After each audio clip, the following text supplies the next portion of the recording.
ঘড়ির কাঁটায় সকাল ৬টা। আজ খুব সকাল থেকেই পুজোর তোড়জোড় শুরু হয়েছে।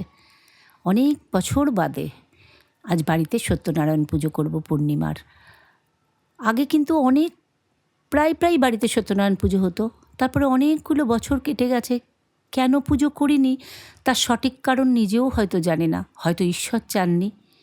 মোটামুটি পুজোর জোগাড় হয়ে গেছে। ঠাকুরমশাইয়ের ফর্দ অনুযায়ী নিয়ম মেপে সিন্নির সব সরঞ্জাম আরও যা যা উপাচার দশকর্মা থেকে জোগাড় করে রেখেছি। এখানে একটা আসন দিয়েছি, নারায়ণের ধুতি, 5টা পান, 5টা ফল। আর এক জায়গায় আর একটা টুলে আমি ঠাকুরমশাই যে নারায়ণ নিয়ে আসবে সেটা রাখার বন্দোবস্ত করেছি। এই যে এখানে দশকর্মার সমস্ত জিনিস আর বার করা হয়নি, উনি এসে উনি নিজে হাতেই সমস্ত গোছাবে। আর বলে না, ঈশ্বর না চাইলে কিছুই হয় না। আজ ঈশ্বর চেয়েছেন, তাই ঠাকুরমশাই চলে এসেছেন। এই যে পুজো শুরু হয়ে গেছে। পুজো করব অনেক দিন ধরেই ভাবছি, কিন্তু এর মধ্যে দিন 4-5 আগে আমার জীবনে একটা বিশাল ঘটনা ঘটে গেছে। যারা দমদমের কাছাকাছি দমদম রোডে হনুমান মন্দিরটা চেনেন, বেলা 1টা মন্দির বন্ধ হয়ে গেছে। আমি মন্দিরের বাইরে দাঁড়িয়ে আমি আর আমার বোন ঠাকুর নমস্কার করছিলাম। হঠাৎ তাকিয়ে দেখি আমার শাড়িতে দাউ দাউ করে আগুন জ্বলছে।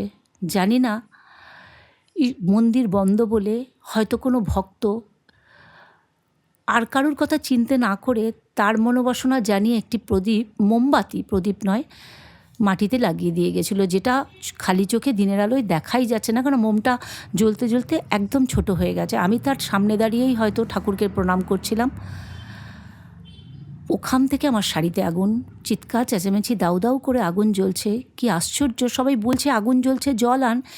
হঠাৎ করে একটা ছিপছিপে লোক এগিয়ে এসে আমার কাঁধ থেকে ব্যাগটা দিয়ে আগুনটা চেপে ধরেছে, কারণ উনি যে হাত দিয়ে চাপলে ওনার হাতটাও পুড়িয়ে দিল। ওই যে বলে না, ঈশ্বরকে দেখা যায় না, কিন্তু একটা ঐশ্বরিক শক্তি তো নিশ্চয়ই আছে। হয়তো ওনার কাছে আগের জন্মে আমার কেউ ছিলেন, বা উনি আমার কাছে ঋণী চলছে। পুজো চলছে, নারায়ণের পাঁচালি পড়া হচ্ছে, মন দিয়ে আমরা সবাই পুজো শুনছি। পঞ্চপ্রদীপ নিয়ে ঠাকুর আরতি করছে, ঠাকুরমশাই আরতি করছেন। এই আগুন, কর্পূর, পঞ্চপ্রদীপের আগুন, মন্ত্র সব কিছুর মধ্যে দেখবেন একটা অলৌকিক শক্তি আছে।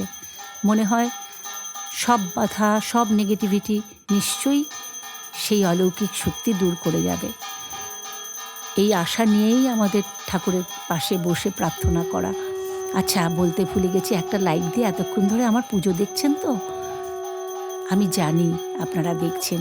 এটা আমার অনুরোধ নয়, এটা আমার আবদার, আমার বিশ্বাস।